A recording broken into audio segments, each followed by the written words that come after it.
What's going on, guys? Welcome back to JT's Mixtape, episode number 43. And if you guys are enjoying these podcasts, please give me a 5-star review on either Apple or Spotify. And if you're watching on YouTube, please hit the subscribe button. Thank you.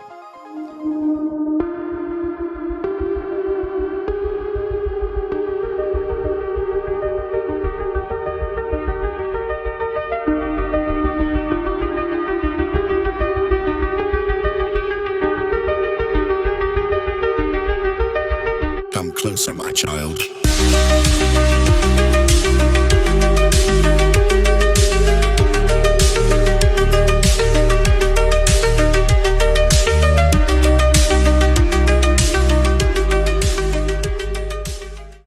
What's going on, y'all? This podcast is brought to you by Modern Roots Life.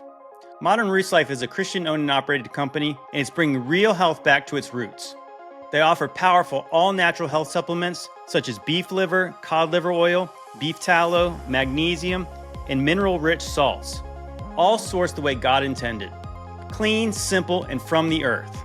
So whether you're looking to boost your energy, restore mineral balance, or just fuel your family with real nourishment, Modern Roots Life has got you covered.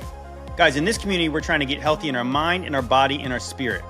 So don't neglect your health. If you want more information, check out modernrootslife.com and check the link in my description. You know, people often ask me how they can support me. Well, I think it's pretty cool if you can support me by supporting the people who support me, and you get something in return. And being healthy is a pretty good return.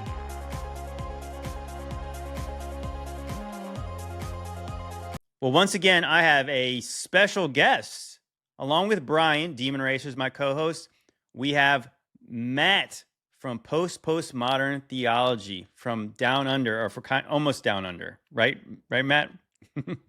Yeah, mate, too right, mate. Yeah, this is Matt from Australia, but currently in Bali. Living the dream. He's in the jungles in Tropic Thunder. Is that where that was shot? Well, man, well, I'm not sure. I think it was shot in Hawaii.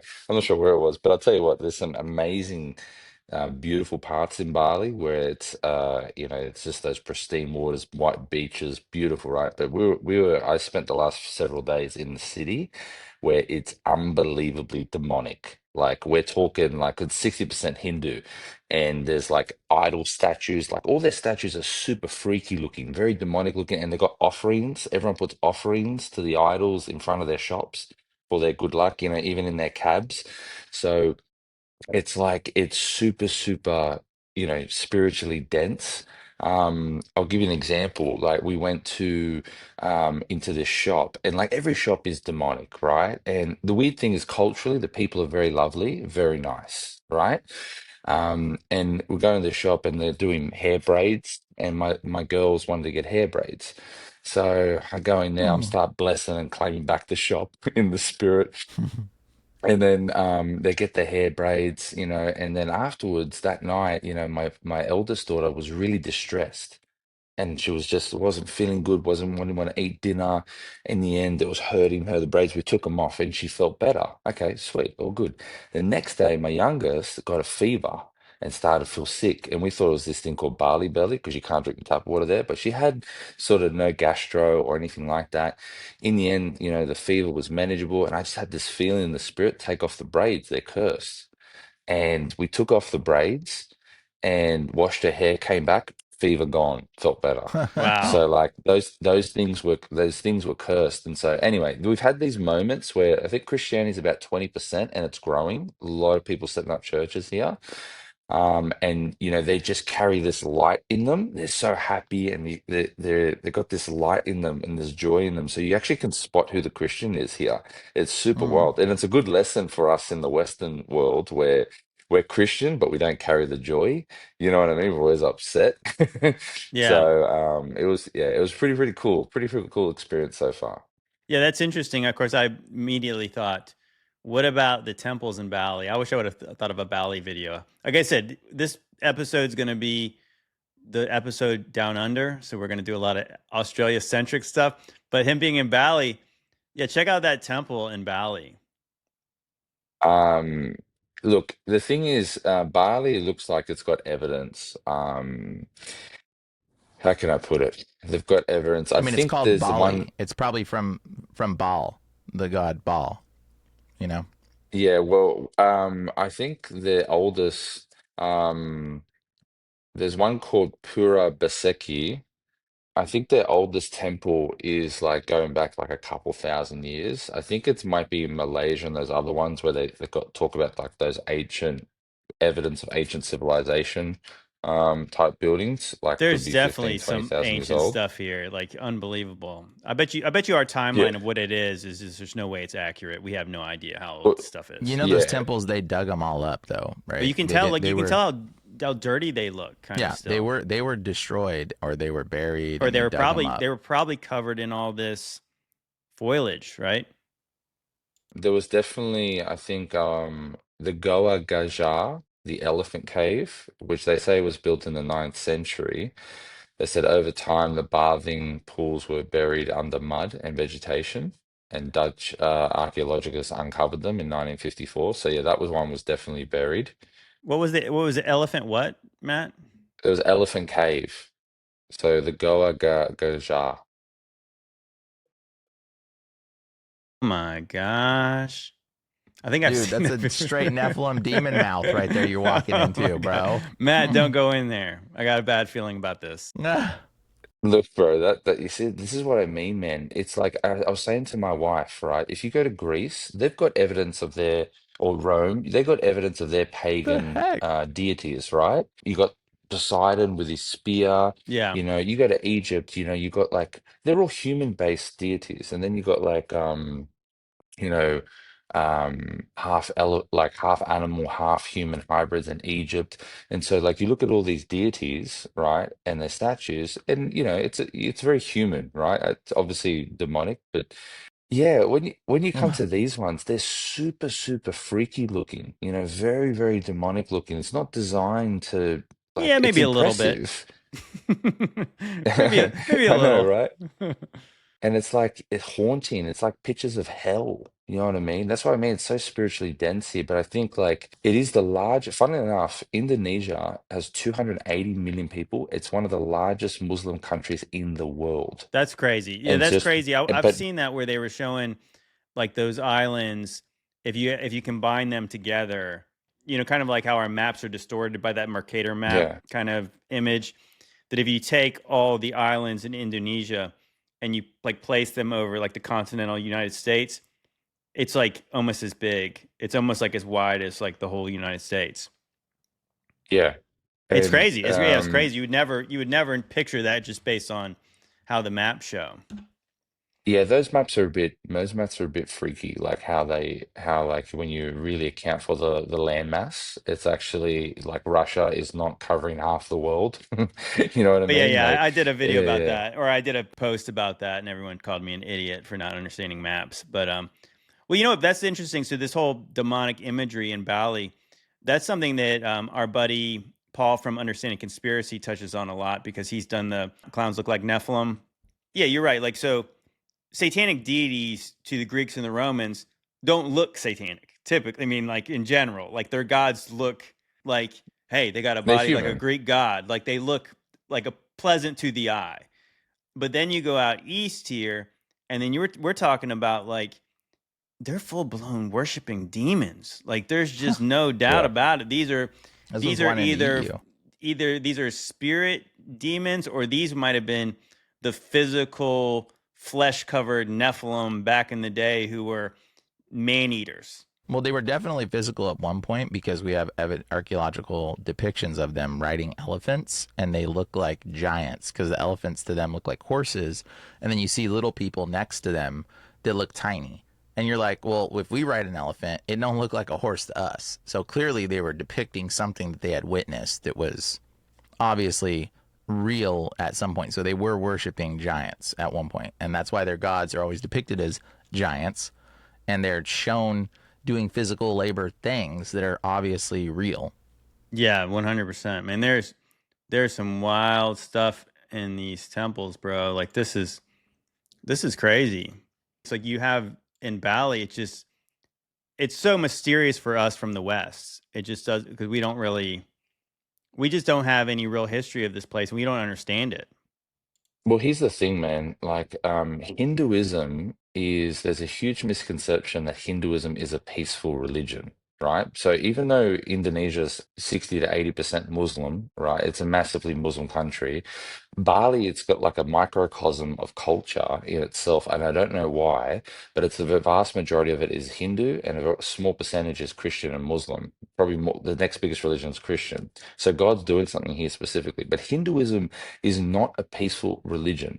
It is the Bhagavad Gita is a war epic. It is designed, right, to conquer. And man, if you look at their caste system, this idea of a certain level of human, that comes from their religion. It comes from Hinduism. So they believe that there's different levels of humanity that when you're born into as a serf, as a slave, as a lesser, you're going to die that way. And you don't deserve to go up because that's what you're born into. And in your next life, you'll be born into a higher level of humanity. See, Christianity in Genesis, in the ancient Near East, the term of, made in the image of God wasn't like unique to the Bible, but the Bible's interpretation of it was unique, insofar that, the image bearer of God was only for kings and queens and priests and things like that. But Genesis said it's everyone. Everyone's, regardless of race, creed, religion, you're all made in the image of God. You're all unique and fearfully and wonderfully made. But see, in Hinduism, and I know it might shock a few people, but people need to hear this. It's disgusting when you say there's different levels of humanity, and that's how they treat you. Go to India, in India, and this is the thing, man, but not people know this. In 2030, they're aiming to be a total Hindu state. And they are seriously wiping out pastors and Christians in the north. They're actually killing any pastor that baptizes someone, they lose their marbles and kill the pastor. Man, I've got videos of this because I've got some friends there. They are stoning pastors and they're killing them if they baptize them. So they're knocking down churches, and they're declared war on the church and on mosques and Muslims, but it's not as prevalent in India, right? Mm. As Christianity. So you're not hearing much about it in the South, but it's in the North where the power brokers are. But they've got this thing, man, 2030. And that's weird. There's this weird 2030 date, 2030, Agenda 2030, keeps coming you up know? for some Yeah, reason. 2030, the demons are freaking out. That caste system you're talking about, that stems from the place of the people of the little hats. You know that, right? What? Just so you know. I did not know that. I didn't Yeah, know that. But this is the beautiful thing about coming on here with you guys, right? You guys blow my mind while I'm here, right? I hear about stuff I never, what's the little hat people, Brian, is this already right? going to go to the Patreon cut now that we're going No, to be we talking can't about? go. I won't go to the Patreon cut. Well, I'll tell you the highest caste ones. They're called the Brahmins. Okay, Brahmins. Brahmins is where they're from. They're from the Abrahams. That's what they're called. The Brahmins is the upper caste. They're the ones that believe in Abraham. That's the upper caste. So it was an evolutionary transition from the Brahmins, the Abrahams, to who they are now. So yeah, they were the people with the little hats. They were the upper class. Okay. Just so you know. All right. Just real quick. All right. So we're just going to make this one thing I want to tell people before you go down this rabbit Yeah. hole, which is We're very not going to go. We interesting. won't go deeper. People, well, no, but it's cool. It's cool because people need to hear this too. People look at Hinduism and they're like, oh, it's 5,000 years old, ancient Sanskrit, all these things, blah, blah, blah, blah. Got the Bhagavad Gita, all that stuff, right? Now, we've got evidence that their religion predates Christianity, archaeologically speaking, right? But in terms of what they believed, the interesting thing, the Bhagavad Gita, their earliest manuscript is 1000 AD. It's 1,000 years after Jesus. That's their earliest manuscript that they have. It's not 1,000 years That's after because Jesus. it was resurrected.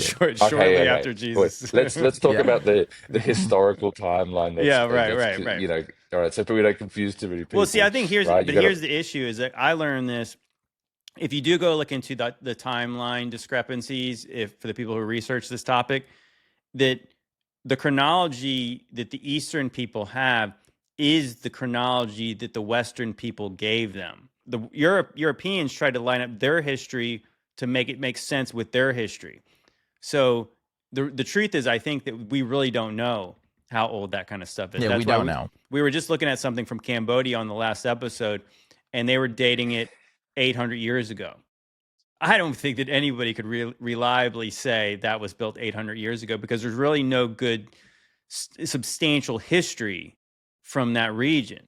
So then people like the Chinese have this really long history of these dynasties, but they don't have a proper chronology either. So I learned, the people in India and China were given their chronology by the Westerners who obviously Mm-hmm. colonized those places and turned them into parts of their giant empires. I just finished on this, and I wanted to tell the audience, for those that believe that, Hinduism predates Christianity, with the fact that they have 1,000-year-old manuscript, that's it.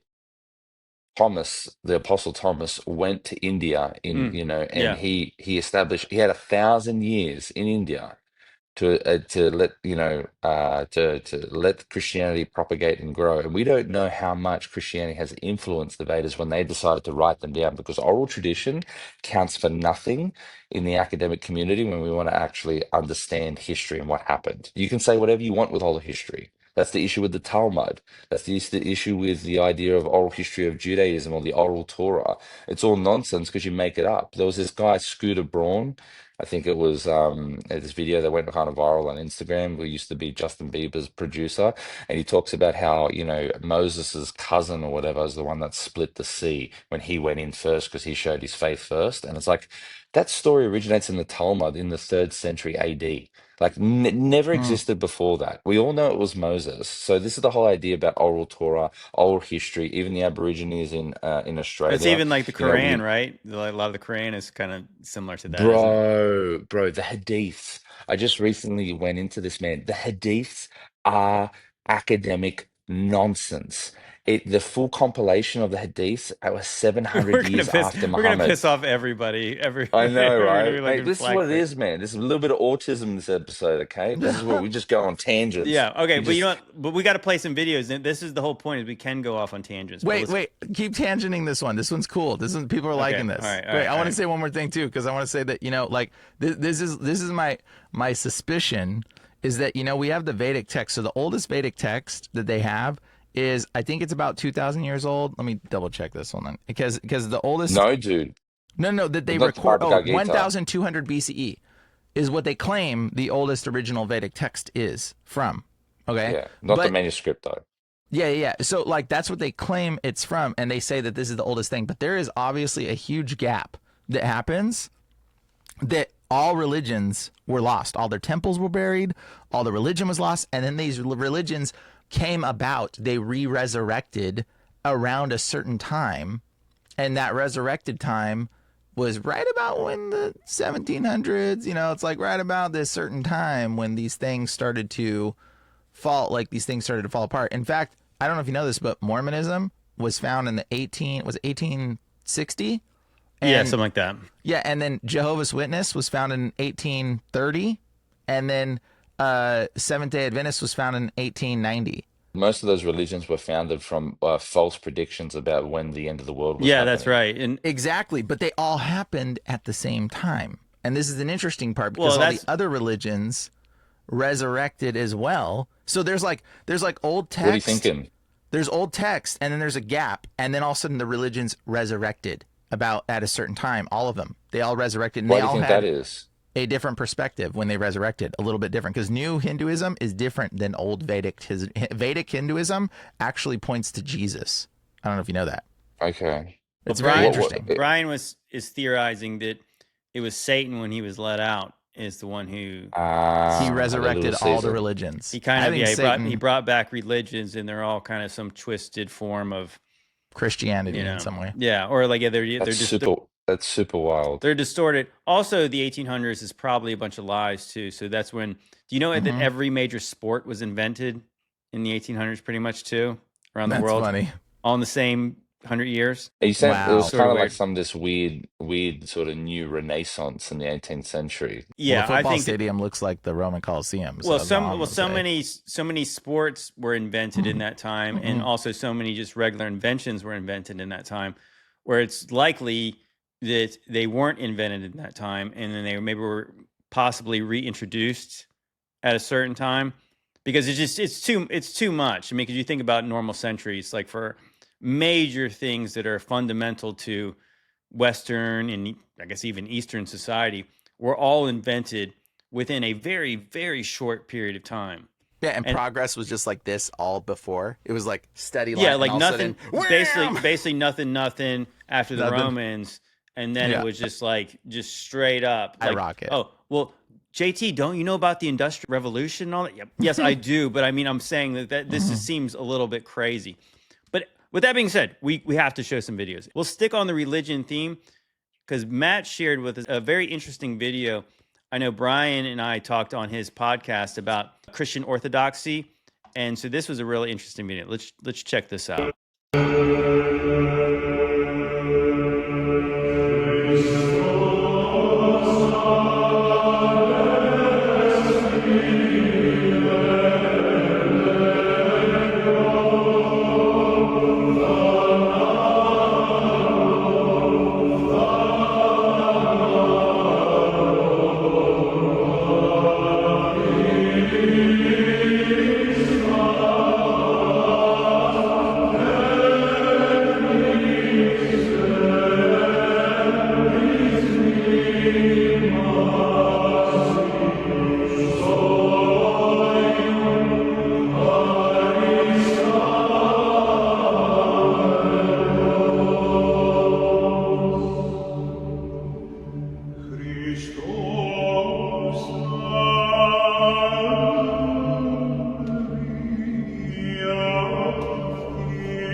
Love that. Love that. And it was funny because Brian said, he goes, it seems a bit freaky, a bit, and it is super freaky and it's super crypt-like, because people need to understand for the first 200 odd years, Christianity, their churches were in cemeteries and catacombs. They would go Supposedly, underground. Supposedly, yeah. supposedly. Supposedly, Supposedly. okay. Tell me, what are they? So we're told, but yeah, we have some of us are skeptical of that. No, but yeah, I thought that was What? interesting. We'd play this because we'd have JT wants to start an argument because he knows I'm going to have things to say. three different, three slightly different perspectives. I feel like that Brian was on the one side of like saying I don't like this. Matt was saying I love this, and I'm saying I'm somewhere a little bit in between where I'm saying He just it's wants to watch us fight. no. I said it's haunting. I think, like I said, I was saying that when you go in, I've seen just from the movies and just seeing like stuff on TV and stuff. I've never really been into a church like that, but I've seen like the grand choirs and organs and really awesome cathedrals, and they're singing like "Holy, Holy, Holy," or they're singing "Oh Holy Night" or something like that, and it's like in the place that they're at, the sound resonance and the voices, and sometimes there's just no music, but it's the choirs, and there's something about it. It's like haunting me, but it's mesmerizing at the same time, and it's like there's something about it. It's just like I don't even know how to put my finger on it, but I do wonder. Again, we always talk about like in the old world research, these grand cathedrals, and how these people were highly intelligent and they knew about sound resonance. And there's no way they didn't build those buildings. So it would sound they built them so it would sound like that, right? What do you think, Matt? Well, before I go down the sound resonance part, I do want to just address to the audience one thing here, and because what Brian said was true. It is a bit freaky looking, you know. It does look a little bit secret society. It does look a little bit Freemasonry. It does look about this weird sort of A lot vibe of in that bit. A video, lot of bit, we'll right? say. I I mean, know, I know, I know. have you watched any seance All right. rituals? Because that's Okay, but just hear exactly me what out. they look like. But Exactly. Henry, but the devil Hmm. doesn't create. He only imitates, Hmm. you know, and he distorts what's real. And the reality is, we know from frescoes in in paintings on actual catacombs in Rome.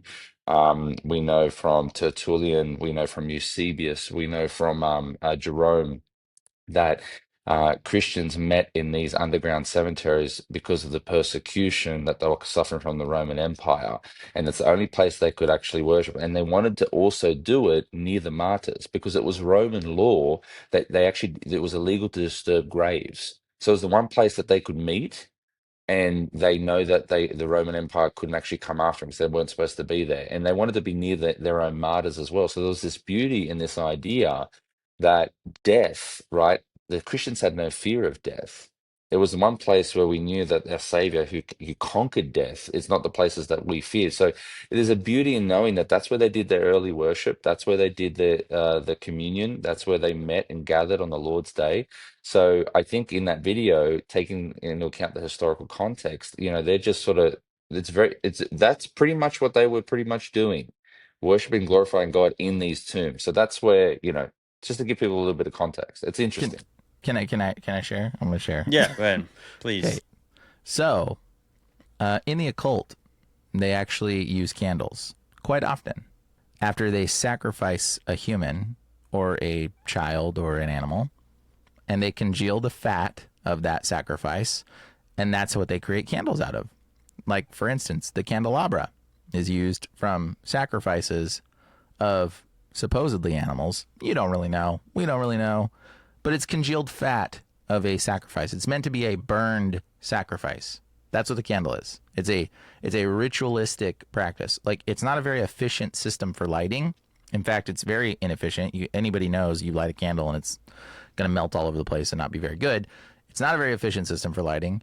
They use it for ritualistic purposes. So the candle, they used oil lamps back in the day. That's more efficient. That burns properly. Well, I mean, they holds used longer. candles in God's temple. I mean, Yeah. they had Yeah. a lampstand, right? Isn't that Yeah, what so they it was used like they had used candles on that, it was ritualistic, right? So it was a ritualistic thing. right? And so Sure. so that's what candles typically are. It could also be practical too. Yeah, yeah. It's hard to see in the dark, so yeah, you'd need some light. It's questionably Right. practical. It's questionably practical. Yeah, there's also but- that alternative that people use candles when it's dark. Yeah, Sure. sure, absolutely. The so the ritual, say, this is what they do with their ritual practices in the occult, and this is kind of like exactly what they do, and we just see a mirroring image of it, and so like they're singing these Latin phrases. Like, if you understand what Freemasonry, they speak things in Latin that you don't understand, Well, that's and you're Greek, saying, not Latin.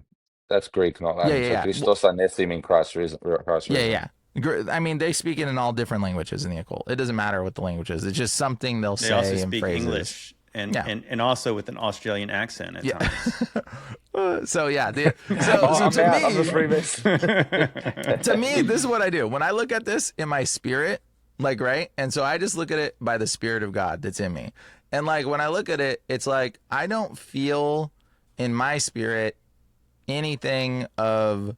I see darkness, and I hear this ominous sound, and it's like it sounds kind of okay, cool, like whatever, that's interesting. Definitely sounds cool. But yeah, it sounds cool, but it's like okay, but like the presence of the black and the it says Jesus is to clothe us in white. We're supposed to be in joy. We're supposed to be in peace and love. And it's like this seems not. I don't know. you wear a lot of black. You wear a lot of black, Brian. Yeah, I always wear black. But like the thing is, like, it's because I stain easily. As we learned last week, that's the Bakersfield It's the uniform. bigger, and so like, but the thing is, like, it's like I don't feel the joy of the Spirit when I look at it. I don't feel the love of God when I look at it. I feel the awe-struckness of the sound and a moment of men. It seems to me like worship of men when I see this and when I hear it, it does not feel like it doesn't feel like worship of the Lord necessarily. Now, this is just my opinion. This is my perspective. This is what I Just Jay, feel. real quick, on the reason that they wear black, all Orthodox priests say wear black is because I think it's in Galatians 2:20, where a priest is called to die to the self. I know we're all part of the royal priesthood and we're all called to die to ourselves. But for obviously people that take on the office of and the calling of being a pastor or a priest, right? You've got that another level of judgment. You're going to be judged at a different level to the average believer, as according to James. That's why I And wear so black. this is a symbol of death. It is. It's a death, a renunciation of the worldly ways.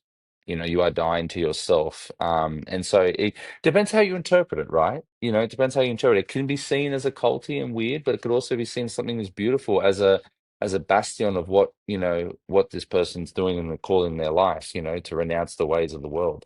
So yeah, it comes down to interpretation, but I can see where you're coming from. I mean, it does look a little bit occulty, but I think that, the Satan does, one of the reasons I believe in tongues is I remember my pastor said to me once, when I first started on my faith journey, the devil doesn't imitate what's not real. He doesn't waste his time with that. He's only about corrupting and distorting what's real. Why focus on fake stuff? He's all about twisting the truth.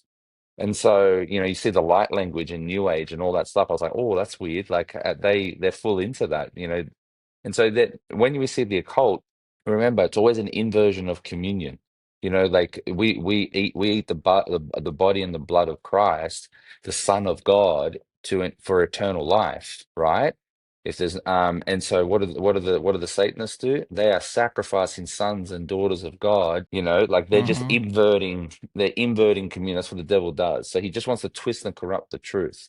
Yeah, I think it's a little unfair, Brian, to say that that's what witches and that's what the Satanists do, because I would say that that comes from like the idea of a black mass. But the black mass came from a normal mass. Like that they did their own satanic version of what was not satanic. Mm. So I believe the Satanists are emulating or they're bastardizing what's a real godly thing, and then they've made it so it seems verboten to us because it seems unusual. Because yeah, that is the natural thing. Even like if you watch a movie like, I don't know, Eyes Wide Shut, like when they're going into that weird party where everyone's got the masks on, there is this kind of chant in the room, and it's like that kind of, yeah, it's like kind of a haunting, yeah, probably a different language and it's stuff like that. But I do believe that the secret societies are taking things that were good and then they're corrupting them.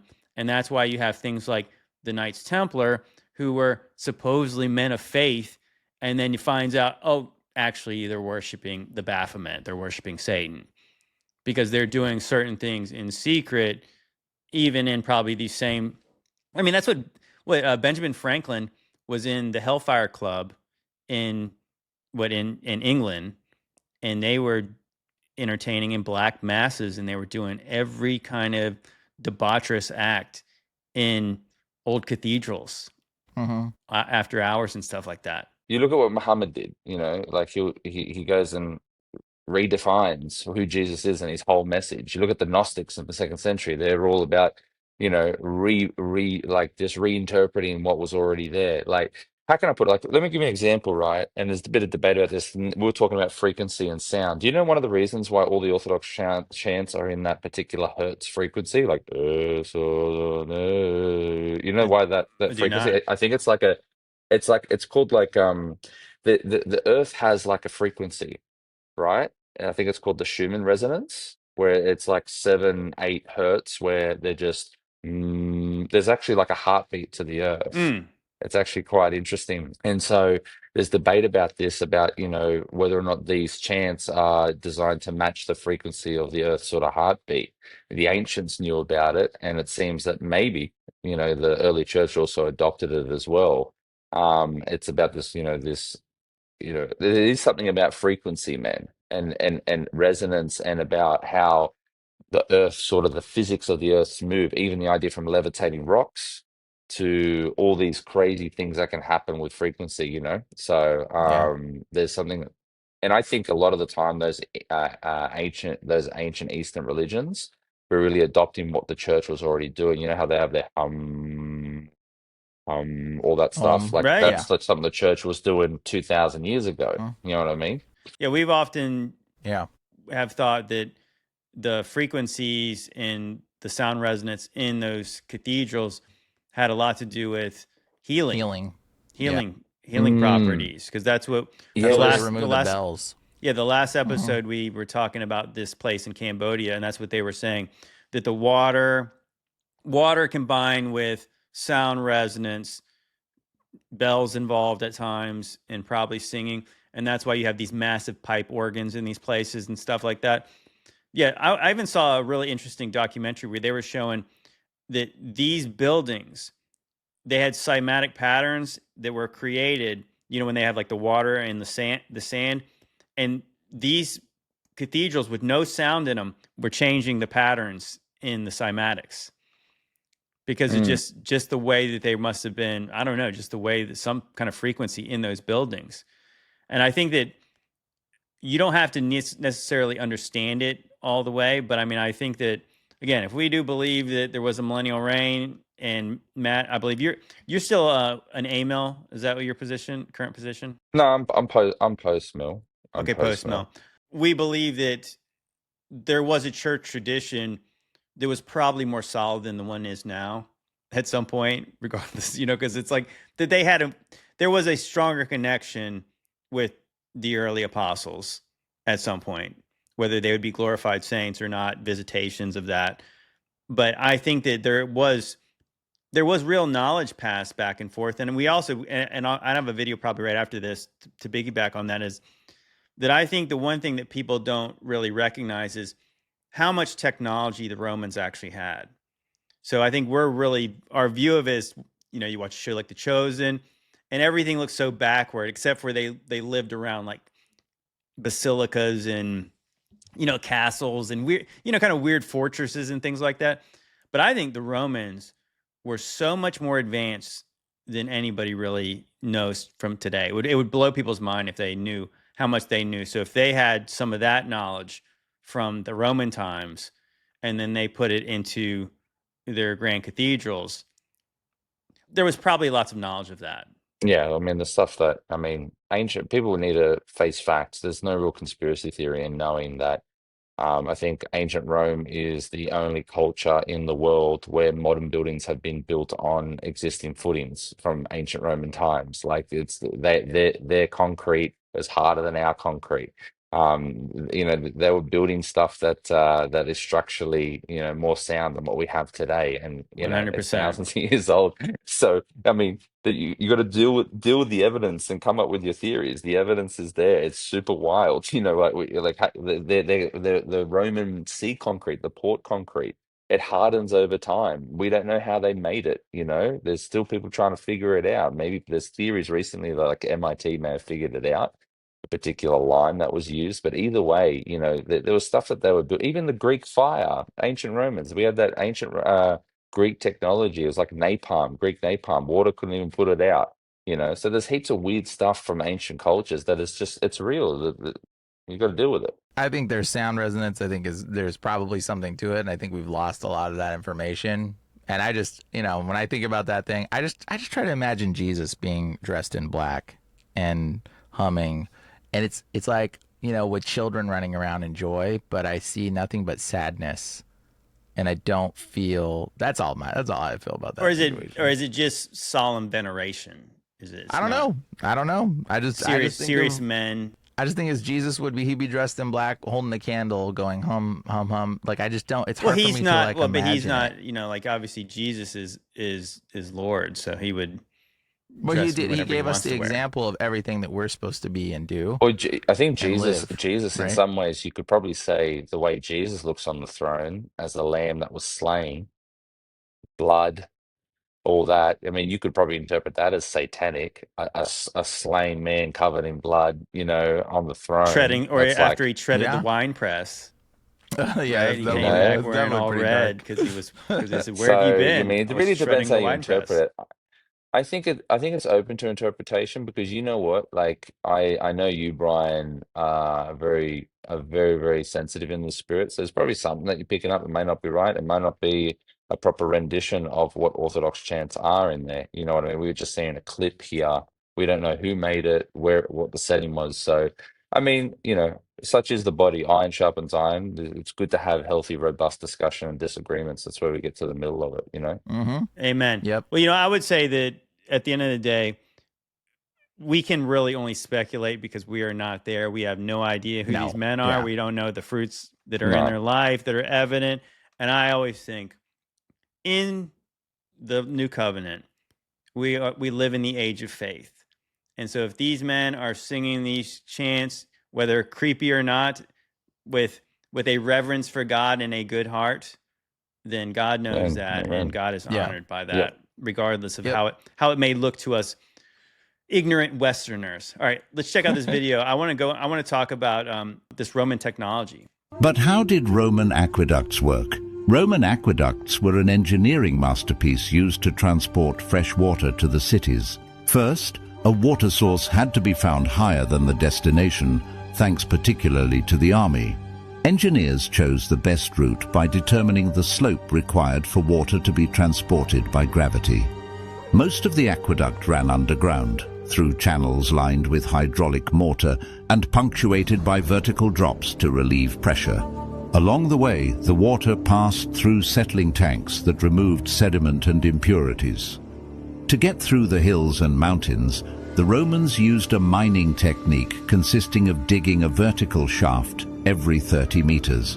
This enabled them to work faster with a team in each shaft and to check alignment using plumb lines.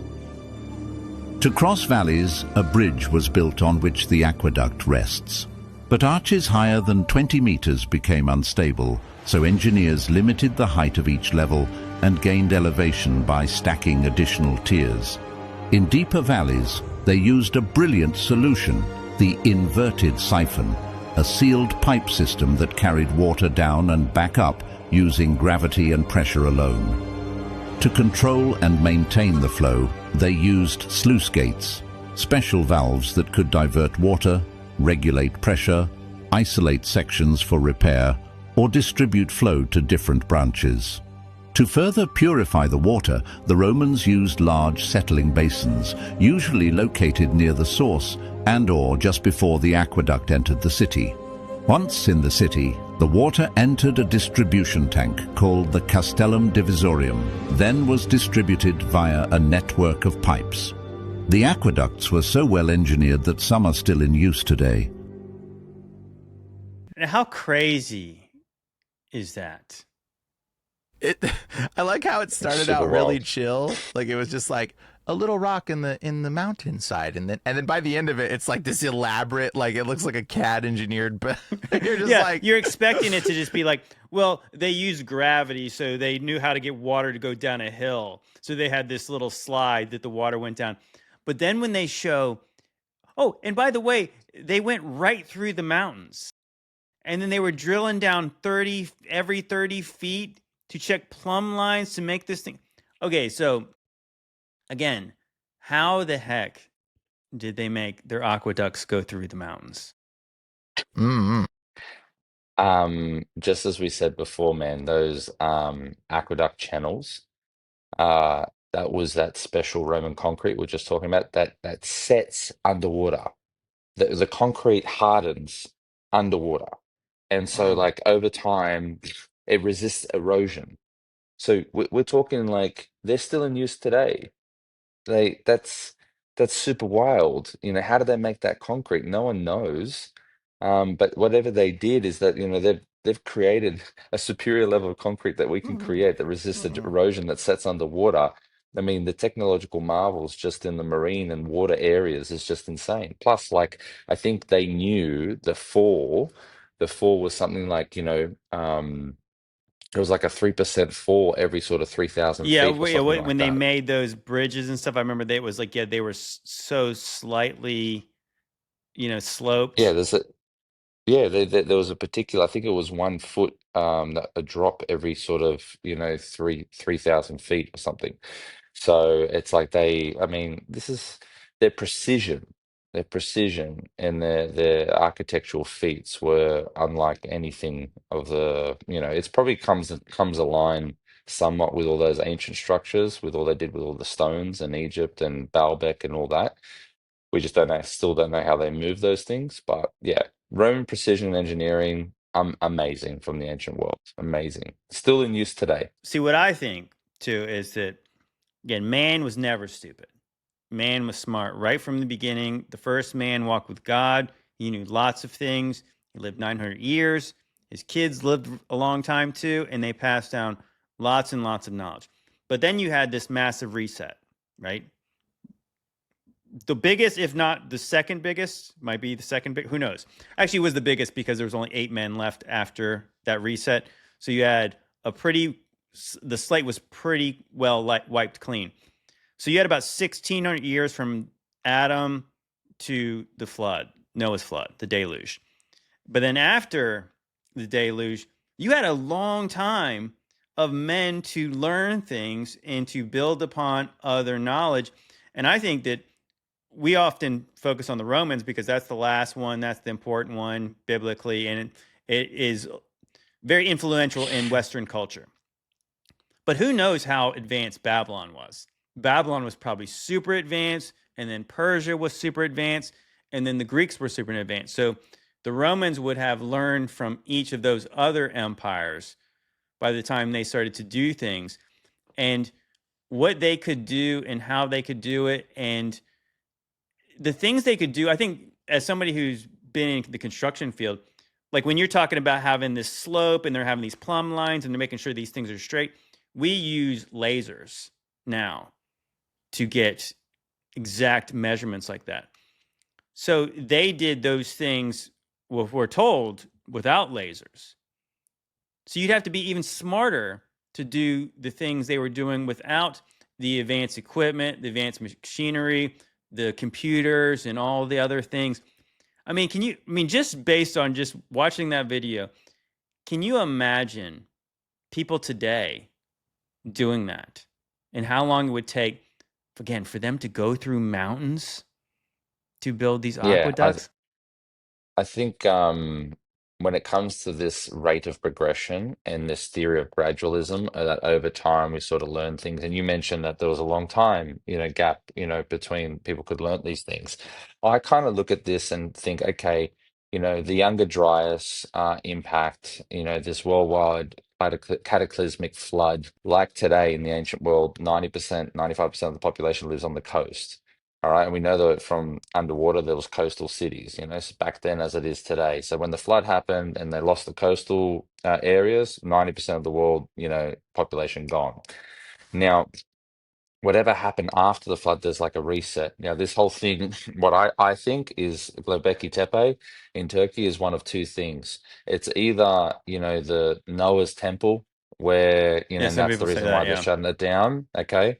'Cause it's not far from Ararat, or it could be this whole Mount Hermon knowledge exchange of the angels, of the fallen angels, where they gave humanity knowledge of astrology, agriculture, metallurgy, alchemy, all those things. Like, I think the knowledge exchange hypothesis is the best hypothesis that actually accounts for the evidence, because whether you like it or not, 10,000 years ago, 12,000 years ago, where they're saying, or 10,000 BC, is, just out of nowhere, where they're supposed to be just hunter-gatherers, they've got knowledge of engineering and pottery and astronomy and all these crazy sciences, like just what out of nowhere this is the whole thing, that doesn't make sense to gradualism. There has to be some type of knowledge exchange. And yeah, I think what we see is that those knowledges sort of siphon out over a period of time, sort of come back together. And those that are more into the occult and into communicating with these things, we call them in DMT, we're calling them, little night elves, whatever they are. They're demons. They're other spirits that are doing, you look at Oppenheimer, doing the tantric things, getting knowledges of, the atomics. And we know that even ancient India, they're talking about how they had knowledge of nuclear weapons. Like, they've been communicating with this other realm. The other realm and the demonic realm reveals knowledge. And that's what the ancients knew, and that people are still doing today. Well, what they say is that that in the book of Enoch, it mentions that the angels gave men technology. And then there's many people believe that through Cain's line, that they were warned about this flood to come, and then they hid some of their esoteric knowledge and their advancements in a place like modern day Egypt, somewhere under there. And then eventually they have the mythologies of like Thoth or Hermes or Mercury, whatever you want to call him. He was this god of travelers and of knowledge. And he's the one who revealed these secrets after the deluge, which maybe it gave the people after the flood. I believe there was a gradualism, obviously, from Adam to the time of the flood. But then you had a quick advancement after the flood because this knowledge was found. There's a belief that it was Ham in his line. Of course, they're kind of the biblical villains. Is that they were looking for this?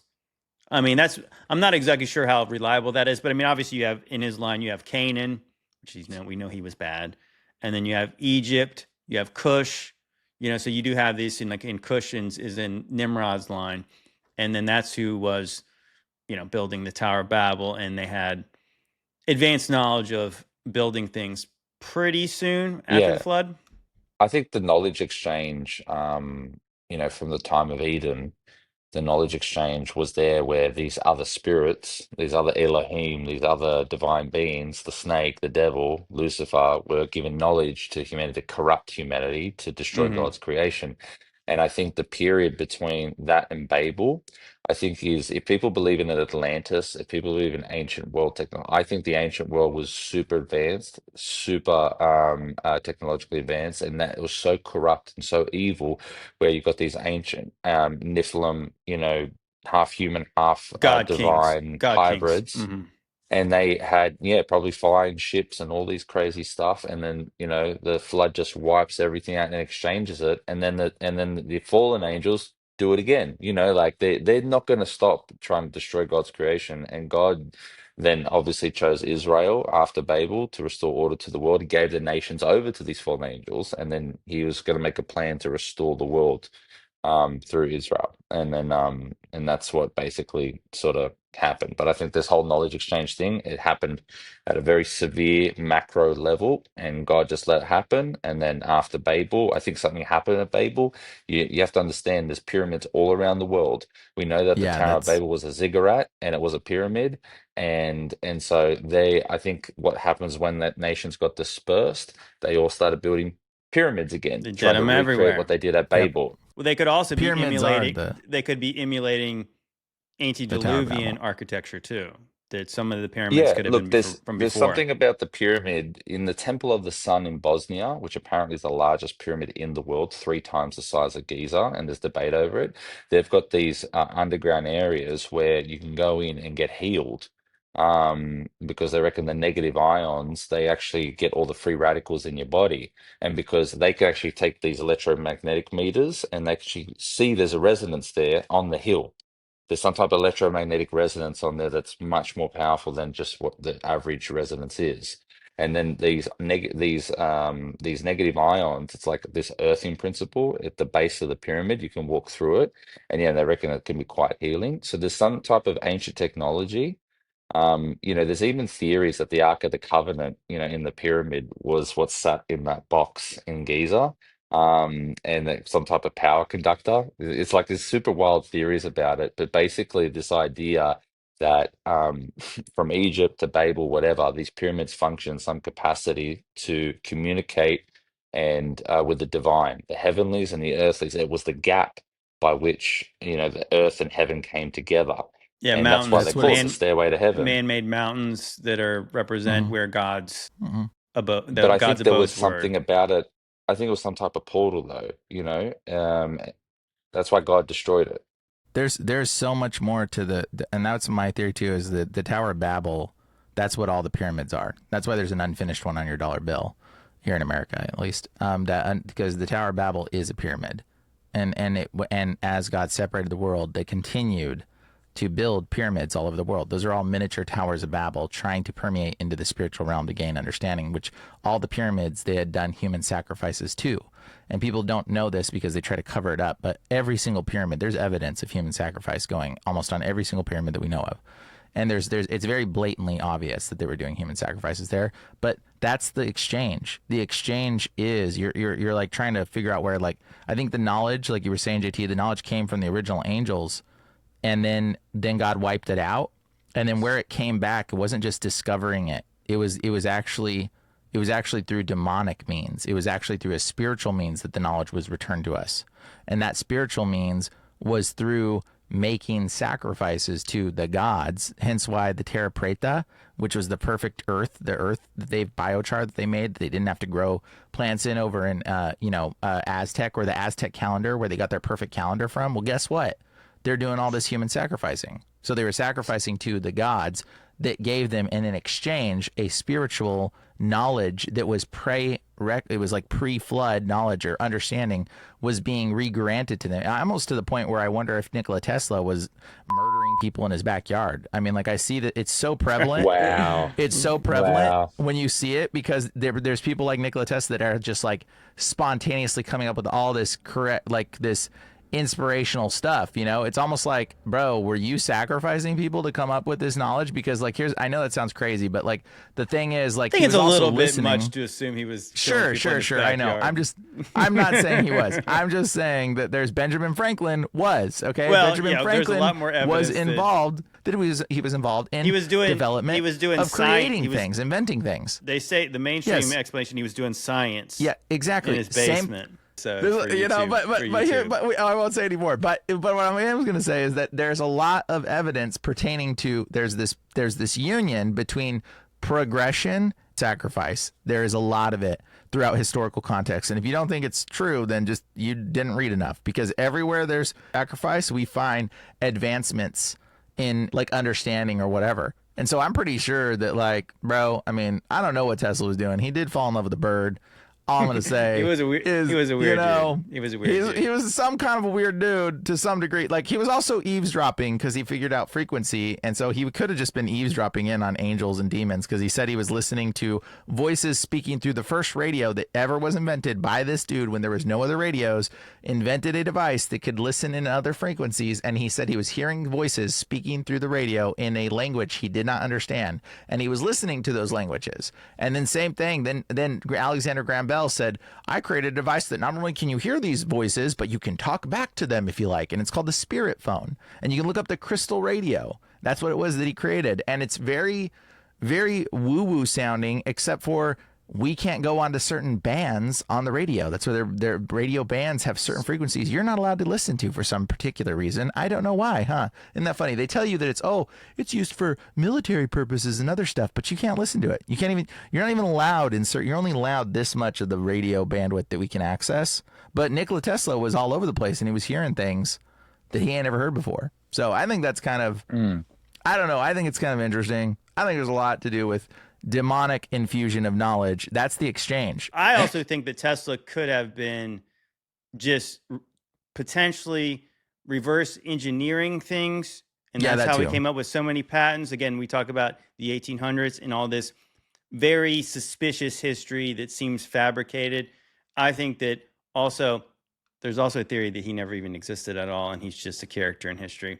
But that being said, one thing you said, Brian, I'll lend a little bit of credence to possibly the idea that the Tower of Babel was a pyramid, because it seems like the base was way bigger than it must have been at the top, because this is what they say, I think, in maybe it was Josephus said that took 3 days to walk around the base of the Tower of Babel, which is mind-blowing to think about how big that actually would be.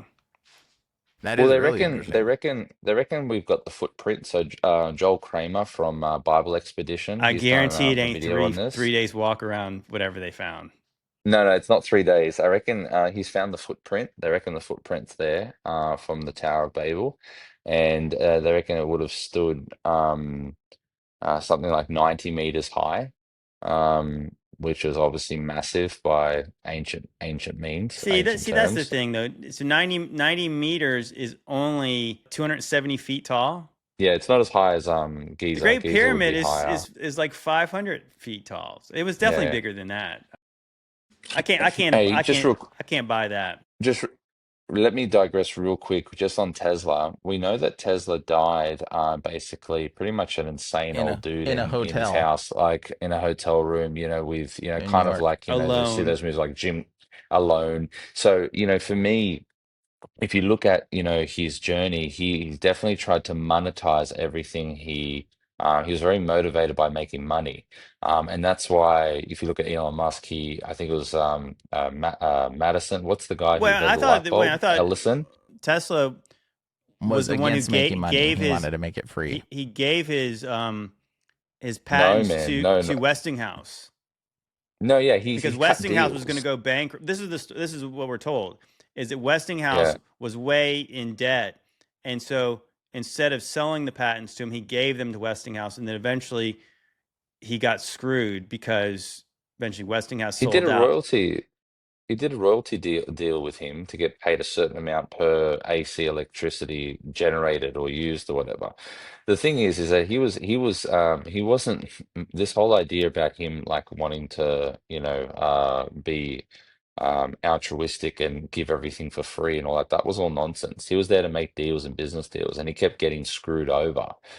He even did a deal with JP Morgan for the Wardenclyffe Tower, and he ended up getting screwed over by JP Morgan. He was dealing with these brokers. He tried to monetize it. That's why you see currently all these people disappearing, like the guy who just made, plastiline, Oh, he's fuel out of back. plastic. He came Oh, back. he's back. Okay. Okay, cool. So anyone that tries to monetize it seems to disappear, or, my point was this, is that Tesla seems to have a lot of indications that, potentially he was possessed. And so this Mm-hmm. theory of Totally. that, if he was dealing with other realms and acquiring, because what Tesla achieved, people need to understand this. We are still using his technology today. It has not progressed in over 100 years with how we transport electricity and how we generate it with AC electricity instead of DC. So he was so far ahead of his time. Wireless technology, everything, Wi-Fi, remote control technology, it's all from him. You know, he Or is it? That's the thing. That's really yeah, the yeah, debate. that's Is that's it from that's him? that's It the could be thing. from demons. It could be from Yeah. Well, either way, he was the old world. antisocial. He wasn't as social and wasn't maybe this idea of being on the spectrum, maybe indication of some type of, other look, there's definitely signs there that of some type of, ASD or some type of, personality difficulty he had. He Somebody definitely that's had in love with a social bird, I attractions. would say, is definitely You know, definitely a sign. but hey, to get Yeah. us fully back on track here. So the main reason I wanted to play that Roman video before we got a little bit off track is that is insane, the amount of technology that the Romans had. And this is the thing I always harp on is like you mentioned, Roman concrete. People forgot the recipe.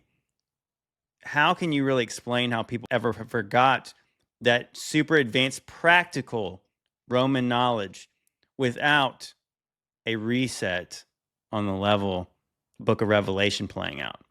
Because the stuff they did, and there was often people said that during this time afterwards, that Roman knowledge was forgotten and then things went backwards. Now, I disagree that things went backwards, but there was such a reset that it took people a while probably to get their footing after that great reset, bowls of wrath, trumpets from God, when that took place.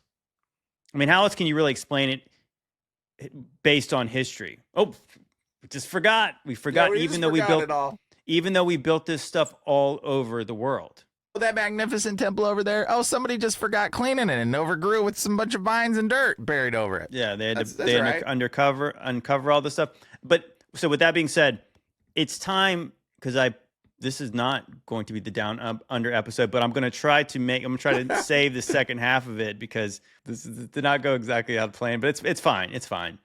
All right. When does it ever, JT? Yeah. When does it ever? Okay, but check this out. Check this out. This is the first one. This is our first Australian video here. This is going to be Australia's biggest mystery. So apparently there's a giant man etched into the desert in the middle of South Australia and no one knows how it got there. What? I measured it on Google Earth and from head to toe it's 2.6 kilometers long. You can even see it from space. It was discovered by a charter pilot in 1998. And today you can actually book a scenic flight to go and see it for yourself from the town of Maori. Bro, Matt. the dude has a magic wand in his hand. The Matt, dude have has you- a magic wand. Are you Sorry. aware of that? No, I've never heard of that ever, ever. The Marie Man geoglyph, apparently it's called. Yeah, with a magic wand. You got to go That's see it now, bro. You got to go see it and film it with a drone. wild. I might have to do that. He's That's casting a wild. spell What do they on say? all of What do they say it Australia. came from? Okay, Where does it let's say, where let's does it look. say it was made? Let's see if there is a reasonable explanation based No on what one it says in here. knows. The Marie Man, also known as Storch Giant, is a modern geoglyph atop the Finniss Springs, 37 miles west of South Australia. Depicts indigenous man. Okay, well, who did it though?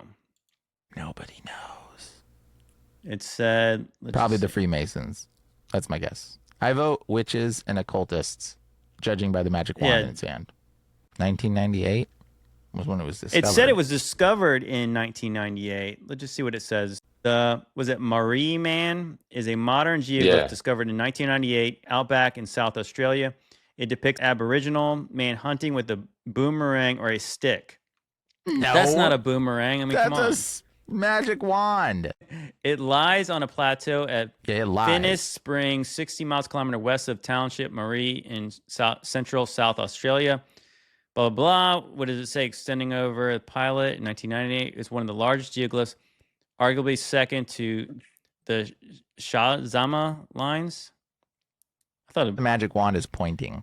its origin remains a mystery. No one's claimed responsibility for its creation, and no eyewitness has been found, notwithstanding the scale and operation required to form the outline of the plateau floor. Description of Storch Giant was anonymous. Fax is sent to the media and press, releases it in July 1998. Okay, so I feel like that they're putting a little bit of their own fake news into the story, because how can you say it's Is there guys? images? I want to see images again. But yeah, you're saying it's modern, but you don't know who did it. Nobody's taking credit for it, and so it's what? So for us Yanks, it's over 2 kilometers, so that's over a mile long. It's like, what is it? It would be like That's huge. It was like a mile and a quarter long. Trying to make that drawing too, like dang. Like they didn't. Not everybody had access to easy drones back in 1998. So Right. Well, yeah, that's what I'm saying. Like, so you're saying like, so who did that and why? Nobody took credit for it, but you're going to say it's modern probably because it doesn't fit the timeline at all if it's old. Yeah, they reckon it was created 20 years ago or something like that, but that's when it was discovered, so they don't know. It is pretty interesting. I think that if How somebody does would it have, differ from the NASCAR lines, though? How is it different between that? Because obviously it looks a little bit different. yeah, the art style The looks Nas- impressively better than the Nazca lines. That's all I'll well, say. Brian, what was Yeah. what was the one that we discovered that was somewhere in California? Do you remember what that one was called? I would say this one is similar to that one because it's Nazca is kind of like weird because like weird more primitive looking, but I think the Nazca ones might be bigger, aren't they? Maybe they're not, because that's almost that's over a mile long. Like that's crazy. Yeah, it's pretty. This one looks pretty. Like if you look at the way the lines, they look all pretty even. It looks like something that was excavated. But hey, if there is something, if you want to look at anything, the only thing that's pretty wild in Australia that I'm aware of in North Queensland, there could be, unlikely, but there could be evidence of a pyramid. If you look at this mountain called Walsh's Pyramid, Okay, it wait, actually looks before you like a get to that, pyramid. I want to just show you this because I found this geoglyph in California. The Blythe. Yeah. Yeah, so this is weird. What's that called? These ones are obviously really primitive looking, but again, this is just it's really weird. It's like, who did this in America? Pretty suspicious. So what was that? What was the pyramid structure, Matt? Go Walsh's Pyramid, Cairns. Welsh's? Walsh's, Walsh's. Walsh. This is near me. I'm going to take you up here when you guys visit. Oh heck yeah, let's go. Let's do it You know, now. it's interesting about these Wow. petroglyphs. Oh, dang, that is very pyramidy. Yeah, check that thing out. We can climb it. We can climb it. Looks like a Are lot you of guys work to into climb that? that thing. Yeah, it looks like that looks pretty epic right there. I've seen you hiking. But yeah, no, Brian, do you do any hiking? I'm about that Yeah. life. I took Brian to the Valley of Fire. So he's When are got you guys going to come to the land down under? Huh? hopefully, like I said, Let's do this. Lord Let's willing, organize it. this is my last couple weeks with the day job, so I'll be available to take some trips. Wow. Do some real Yeah, well, Brian's been research, threatening. down under. But check this out. I'm down. We're gonna keep it moving. We're gonna keep the pace a little faster so we can get to more videos. Okay, we're gonna go right to some old world Australia videos with the Bully Slayer. When I say history is a lie, I mean his story is a lie. What you know about Australia? Oh my days. So, according to the official narrative, the first settlement at Sydney consisted of about 850 convicts and their Marine Guards and officers, led by Governor Arthur Phillip. They arrived at Botany Bay in the first fleet of 9 transport ships, accompanied by 2 small warships, in January 1788. So let me see if I got this straight. You're trying to tell me by the 1800s, those ex-convicts and Marines went on to build buildings like this with just a hammer and chisel? And it wasn't just a one building flex, it was a whole city. What? Let me see if I got this straight. The official narrative said this is the first building made in 1793. And you're trying to tell me that they went from this to buildings like this in what, 50, 60 years? No power tools, just horse and a wagon. This photo is from 1804, just over 20 years after the first settlers arrived, who were ex-convicts and military men. And the building, fully complete. I'm gonna have to do a 3-part series on this because I ain't finished with Australia yet. We're built different in Australia, mate. So We're built different.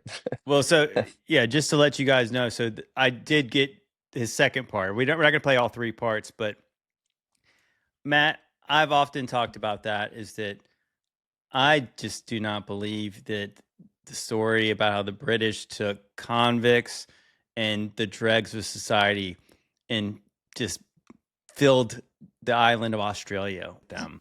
And then We all of a basically sudden, don't think you came from bad guys. yeah, we're saying this as a compliment, as we don't think that it makes sense that, because we know that Matt's not of that stock of harlots and dregs of society. I'm from Greece. Yeah. There you True. go. My lineage comes back from Greece. If you go to, if you even just, this has actually always puzzled me. If you go Martin Place, Sydney, like if you put Martin Place, Sydney, they've got a lot of these, all the Queen Victoria building. You look at these buildings, they're actually they're really impressive, really beautiful, and massive blocks as well that was used. And I never even questioned. So if you type in Martin Place, Sydney, Yeah, I I got never it. Let me questioned refresh it. whatsoever when it was built. And it never occurred in my mind, but it's such a beautiful building. Wow. Um, and I never, when is that built? When are they saying that was built? Let me look it up real quick. Martin Place, Sydney. Okay, Yeah, it says the narrative says it was built. Construction started in 1890. okay. Well, that's interesting. What was that guy in that video saying? He was showing several different buildings in his video, but what he also Because that showed building was that building he showed was, I think, that Martin Place building, the GPO he Martin definitely Place, showed whatever. that at one point. But what's interesting is he also showed that one. It looked like it was from a newspaper from 1804, and it showed a building already built in Australia. So that would be absolutely bonkers that they would have First ships came over in 1788, and by Yeah, in 100 1804, years. you had that crazy big building already there. It would make no sense whatsoever. I mean, could you really just think about it? This is everyone close your eyes and just imagine this. You show up to what we know from like even TV, like what Australia's like. How many things they say can kill you in Australia, guys? Brian, you might know that. Everything. I mean, I've watched Everything. many surf shows where they talk about Australia, and it's like that. Oh, there's all these dangerous snakes and dingoes and spiders and everything. They say everything that can bite you could kill you in Australia.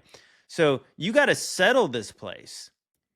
The last thing you're thinking about doing is saying, we need a Greco-Roman building. We need a palace. We need some kind of temple. We need whatever they say the narrative says, because you would just be. You guys have seen Survivor. That's the kind of Still supplies like they it to would have this had. day. Yeah, they would have been Where I'm trying from. to just start fires and not get eaten. The pygmies that were there were tiny people, and then all the animals and creatures were like ginormous. Well, actually, there's theories about this, because I reckon there's debate about those pygmies being there. What do you know about that in Australia? I just know that they have got some old photos you can look up, and there's like there's normal sized people today standing next to these little people. That's all I know. Little people. Just type in pygmies Australia photos. You'll see what I'm talking about. Let me see. Yeah, pygmy people Australia. Old photos. Okay, I think I got some. I'm not even aware of the pygmies from Australia. Yeah, they're tiny, eh? Oh, they're real tiny. You look at the old photos; they're real small. There's some next to, like, yeah, look at that. That's an adult man next to a dude that's probably like 5'9". Why is it showing me those little? You have to type in pygmy. You have to type in pygmy people Australia. So they trying to throw us off the track by having pygmy animals? Just type in pygmy people Australia. Yeah, because there's different things. Yeah, there you go. Click on the black and white photo. There you go. Look at that. That's an adult man and an adult woman next to. I'd like to play that's probably basketball like with them. 6 foot. I'd finally be. Ooh, that can't be real. I don't know, man. Look at them. Those are all the people. They're that small. They're like, look at that. Look at that. I wonder if that one's real, but that's crazy. Yeah, that's probably real. And there's nudity in that one. Gonna have to block that one out. They're so tiny. So not only could you get eaten by the animals, you could be eaten by the pygmies potentially too. No. They were not cannibals. When you guys come visit me, and we have that in-studio podcast in Australia, in the outback, literally there are creeks around the city of Townsville that you just don't go in because there's crocodiles and they will eat you. Like you just have to assume in North Queensland that in every creek, every muddy creek, there's a crocodile there. And sometimes they swim out on the beach. Like I'm telling you, like, yeah, it's definitely it is wild in Australia, mostly in the waters and that. Oh, because there's You know, we saltwater do get crocs. yeah, these crocodiles are some of them are, 4 or 5 meters. They're massive, and yeah, if they get a Yeah, hold of you, saltwater that's it, you're crocodiles done. get like 18 feet long or something like that. Is that right?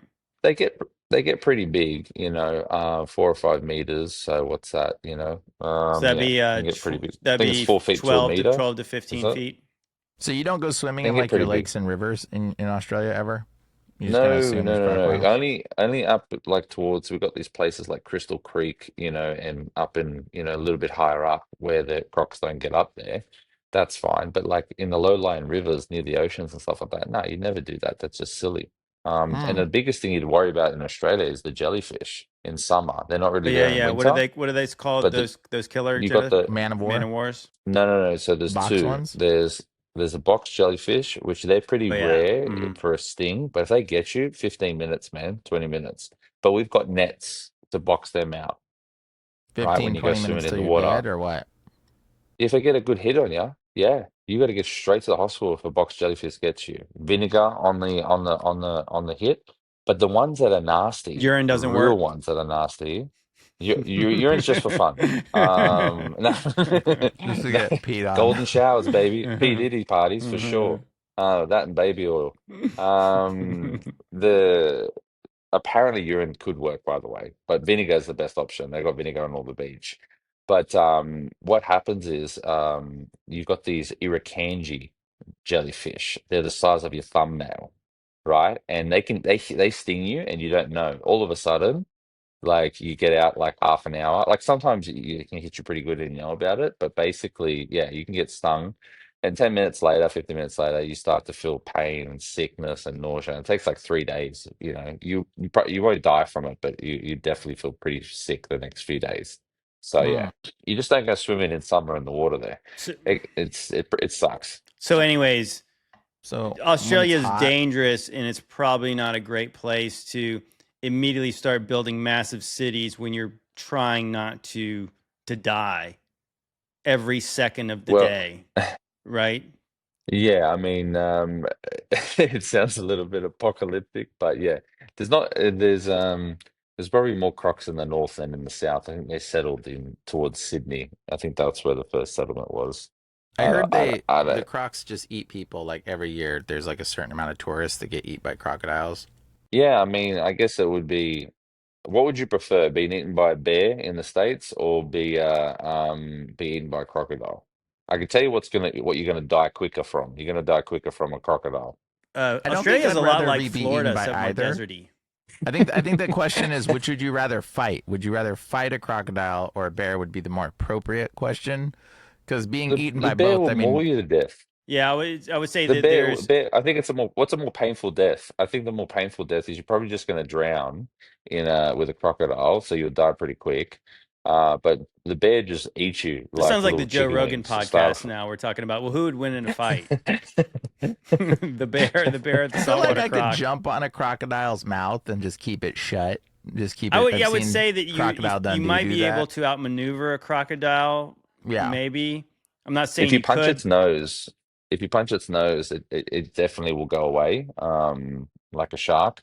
Grizzly But yeah, bear, how grizzly good? bear, there's no chance. Grizzly bear, you have no Yeah. chance. There's no way you could they're too big. Yeah, he's gonna You can't eat you and outclimb it, eat you can't outswim it, you can't It's outrun faster. It it, can you run can't do faster than you, anything. and Yeah. it's got like the claws where it'd be like. I guess you do Yeah. kind of worry about like a crocodile would be like the only danger. Well, not the only danger would be It's its mouth. the mouth. But the bear is like the claws and just the size of it. How close are you to Melbourne, Matt? About 3.5 hours flight. Is that closer than Um, what are you closer to, Sydney or Melbourne? Closer to Sydney. Sydney is 2.5 hours, and it's an extra hour to Melbourne. Okay, we're gonna focus on Melbourne now because I think this one, I actually like this one a little bit better. This one's interesting. You think you know about Australia? You don't know nothing about Australia. Let's talk about Melbourne. So, according to the official narrative, Melbourne was founded in 1835. But we know anytime they use the word founded, it means something was already there. This was the APA building, which was the tallest building at the time. They say it was built in 1888, but guess what? They ripped it down. I wonder what they had to hide. And this was the Federal Coffee Palace, also built in 1888. And again, it got demolished. It's a bit much for a bit of coffee if you ask me. But what's that I see? Is that windows half buried in the ground? Looks like a mud flood building to me. And what about the Parliament House building built in 1856? 422 foot long, 256 feet high, 150 foot dome. The largest block of basalt weighed 6.9 tons, and this was all built in less than a year with just a hammer and a chisel. And in the middle of all this genocide, digging for resources to build these buildings, you had time to have a world fair. Come on, brother. And again, you don't see no construction photos. All you see is a couple of men standing around looking lost. I'm gonna have to do a part 3 to this, cause I ain't done with Australia yet. I didn't Pretty know about sus. these old buildings being torn down. What about this one? So this one was not torn down. This Parliament building? tell When me, was that supposed to be built? I think 1856. Really? In a year? Is that what he said? He built that. They built that in a year. I don't know that this one said it was built in a year. I'll have to look it up. But I mean, that is totally Wow. Greco-Roman. That does not belong in Australia. Super impressive. Heck yeah, it is. That thing is epic right there. Yeah, I haven't been too much to Melbourne. You know, Australia's a big place, but I've been a few times, but I haven't really done that much exploring. Melbourne. We got to say it the right way, JT. Melbourne. Okay, so that's a great No, picture. it's of it. Melbourne. Melbourne. Okay, so just check it out. So Yeah. obviously, if you can kind of see the perspective here. These people are probably not much taller than the base of the columns. See them over here, walking up the Yeah, steps. wow. It's a bit excessive again for this. So what's the hypothesis here? That's Is a that repurposed building. Absolutely. I mean, a there's just repurposed building? Yeah. The Something that was already there. hypothesis is that history is a lie, and those buildings were founded. They meaning came they to were already there. They came to Australia in 1788, and there were cities that were probably desolate, and then they. Roman cities that had spread all over the earth, and then they just collapsed. Wow. Well, my theory that's is an interesting theory. Yeah, my theory is that when you see Greco-Roman architecture on all continents, it's because the Romans had conquered the world, and so there's evidence of it. And you think about it like that. Depending on how much was taken care of, those buildings would last, like their aqueducts do. Mm-hmm. So if they were built concrete. over in Australia, then what I believe is these dates that seem so fishy, because it's like, how would these people without power tools, horses and carts, chisels, how would they ever knock out these, the most Elaborate. impressive buildings in the whole cities? Still, how would they do that in such a short timeline? What I think is the timelines are how long it took them to repurpose them or refurbish them and to get them ready to be whatever they wanted them to be afterwards. Those buildings were already there. And I think that those buildings are holdovers from the times before. Yeah. That's why there's Greco-Roman stuff everywhere. Because, yeah, Rome was a worldwide empire. Like literally, not just the region they say Rome conquered. Like there's Greco-Roman things in every East Asia. Every area. East Asia, all the Americas, Canada, obviously all through Europe and Africa as well. Bro, the Capitol buildings of every country have Greco-Roman architecture. Do you know this, Matt? Like almost every country, every Capitol building is going to have Greco-Roman architecture stuff. Yeah, no, it definitely, I mean, like Washington, DC, it's just like Rome pretty much, right? Like if you look at it with the obelisk and everything. It's every historian and every sort of historical source, you know, and I'm not gonna say I disagree with them, but they always make a point that Rome was terrible, that they were terrible sailors. They just weren't good on the water. And I just find that I find that intriguing. Well, you find that to be Well, nonsensical. I don't know. This is the first time I'm hearing this hypothesis, but it would be presumed on the basis that they traveled via sea to places that, you know, this is what have to be how they got there. So, but they keep saying that they were terrible. Yeah, Well, it's obvious because sailors. we've dug up Roman settlement stuff in America. There's been Roman like things that we have found, like little like even Roman coins found and stuff like in other parts here, and it's all over the world. So it's like, how did that get there? They just go, oh, it's some weird anomalous thing that happened. They just must have put it there and forgot it or buried it. Or it's like, dude, no. Well, one of the more interesting parts of, which is absolutely fascinating, I know that most people probably listening to this probably have already seen it, our 3-part series with Paul and I talking about Gunnar and Heinsohn's theory on 700 years being added to the first millennia. He talks about how that 700 years of false time, he shows evidence by like Roman coins showing Viking ships, like the exact style of ships the Vikings used from the times of the early antiquity. That's cool. Like they have ships. That starts getting interesting. So the point is like I forgot about that part. The timeline they is did like sail. Yeah, it's messed up because they All the things say the Vikings did, all the things the Vikings did, it was actually the Romans.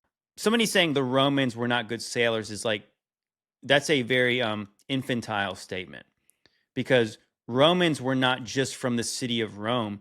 Rome was an empire that encompassed, at least, let's just go by what history says, the known world. They conquered all the Hmm. islands of Europe, right? So they were up around all of it. So they conquered the Scandinavians, who were pretty good sailors. So what Rome did is they conscripted armies from the regions.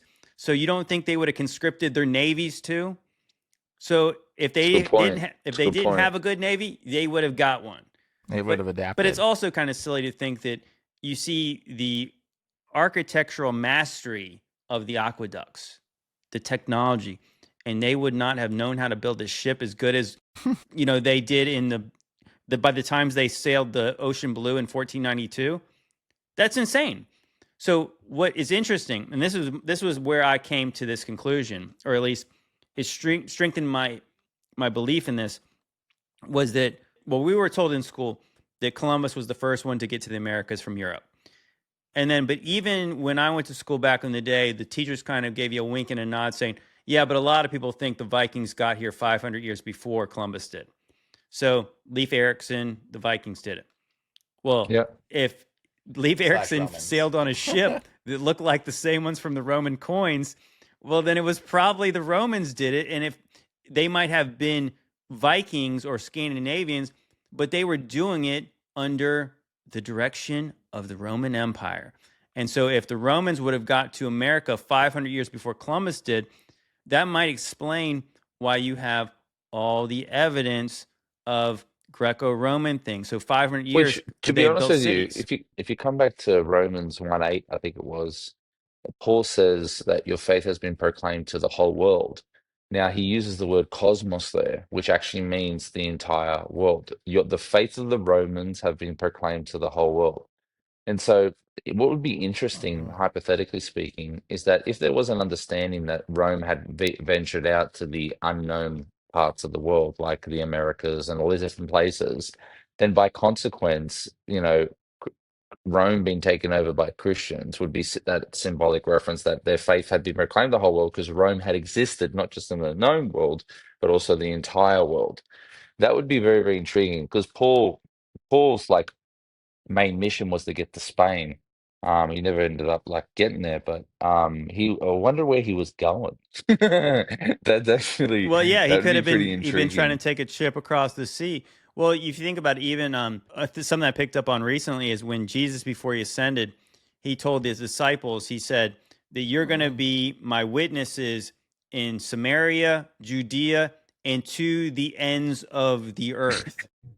So he told them that Hmm. before he ascended up to heaven.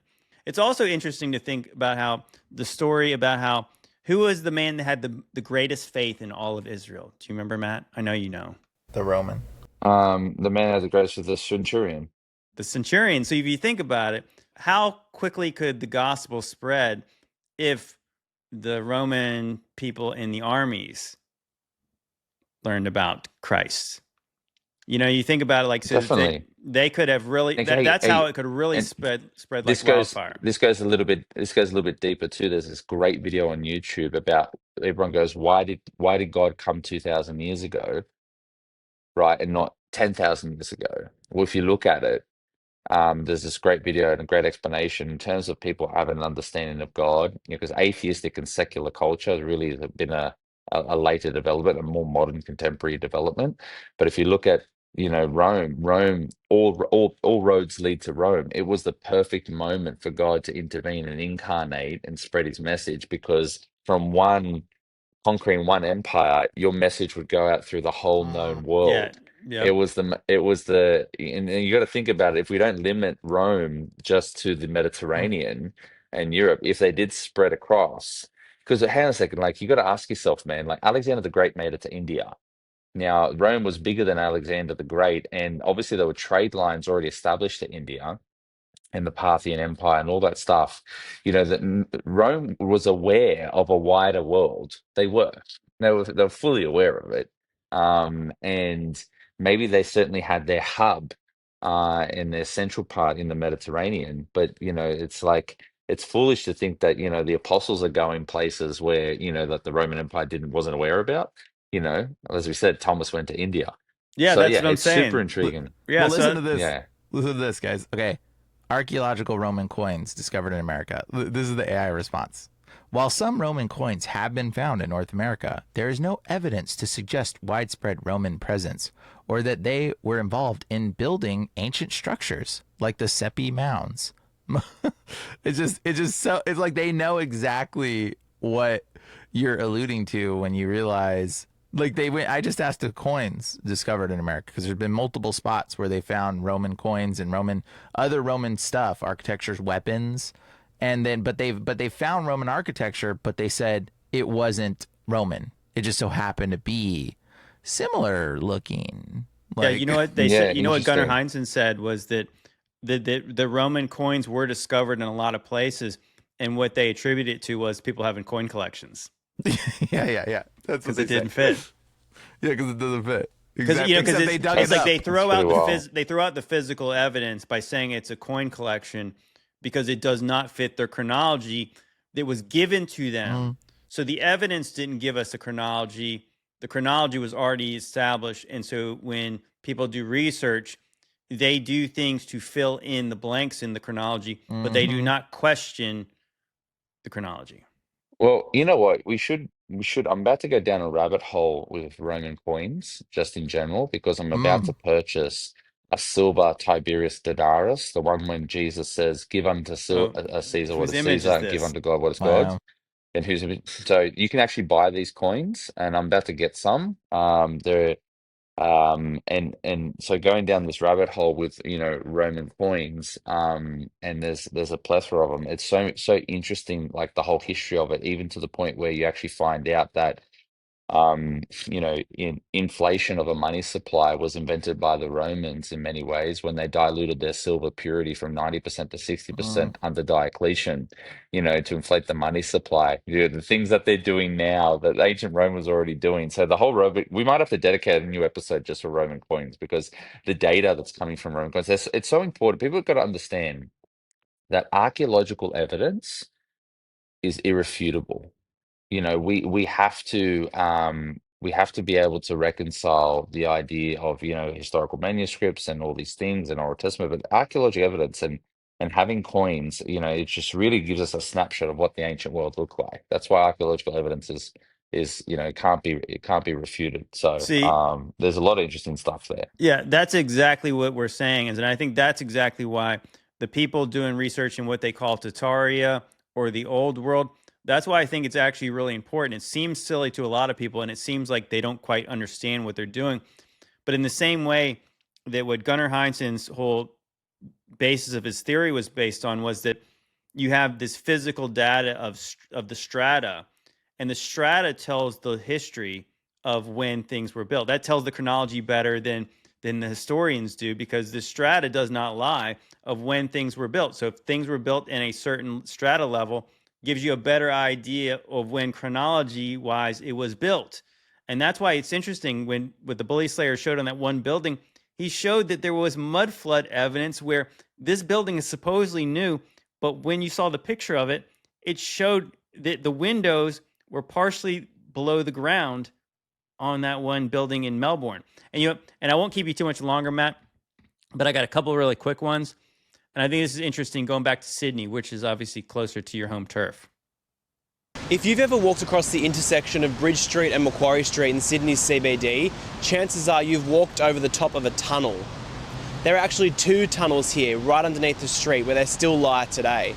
So this taller big sandstone building behind me was built in the 1870s as a colonial secretary building, a really big, important government office. And upstairs is the office of Sir Henry Parkes, the father of Federation. He held lots of different government positions, including the Premier of New South Wales. And in the corner of his office is a connection that goes down the side of the building and connects with a tunnel that goes underneath Bridge Street behind me. And it goes over to the smaller sandstone building, the Treasury building. So this was said to be built so the Premier could go down underneath the street and secretly chat with the Treasurer. But really it was a fantastic spot for Sir Henry Parkes to rendezvous with his mistresses in the mud and the rats and the puddles. So romantic. So that tunnel is still there today. And the second tunnel runs from the Chief Secretary building over to what's now the Conservatorium of Music. So basically under where I'm standing.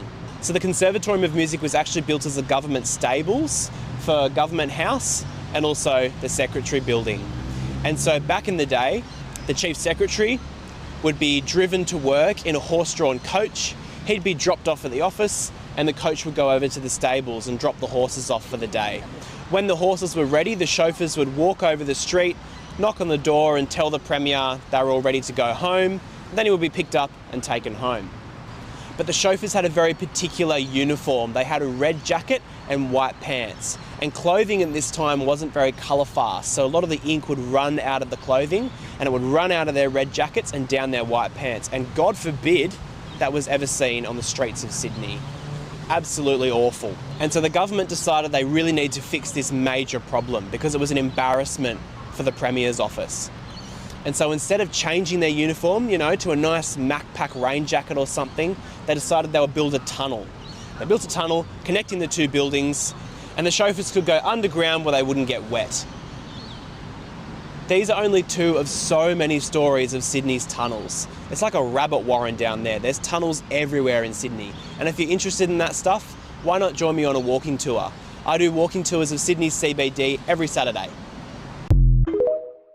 All right, enough of that. Never knew that, man. Never knew that at all. I'm telling you, just listen, this guy, I believe, is telling the truth based on what he knows. But what he just said was so stupid that instead of them finding a way to not get wet above the ground, their solution to them wearing clothes that might bleed red into white was to build tunnels from the buildings instead of wearing rain jackets or using umbrellas. That's how stupid our history is, Matt. And did you see the one building he said that was built in 1857? And you could already see that the building was like kind of straight up, and then the street went like this, where you could see part of the building was covered by the grade. Dude, you're finding out stuff about my own country that I had no idea That about. was my goal. That was my goal here. We're going to have to go on a little bit of a nationwide trip when you get here. I'll set up down. the tour. I'm totally down. Okay. We're gonna stay. We're gonna check out these different. The crazy one. The only crazy one is that that I've heard is that there is there's a CIA base in the middle of Australia. But there's also the crazy NASA thing that's out in the middle of nowhere too, right? So and there's some interesting theories about that, like what's going on there. Oh, I'm sure Part that of there like are. Australia's Air 51. Hey, With FPV drones, we can find out. Hey, I got a quick hitter. This will be our last video because I want to talk more about the tunnels real quick. Sydney's ghost tunnels will open to the public late this year when regular tours start at St James Station. Visitors will trudge through water about 20 centimetres deep in places, which seeps down from Hyde Park above. Built in the 1920s, the tunnels housed an experimental mushroom farm in the 1930s and air raid shelters during World War II. Stretching about 1 kilometre north and south from St James Station, they've been used to shoot movies and TV shows, including The Matrix Revolutions and the 1990s series Police Rescue. The guided tours will combine a historical walking tour with a multimedia and soundscape attraction, offering visitors a snapshot of Sydney's transport and wartime past. Come with me to the abandoned tunnels below Wynyard Station. There are 8 sections to explore. You feel like you're in a different world. There's dancing robots too. Visit before 4 p.m. for less crowds and to save $5.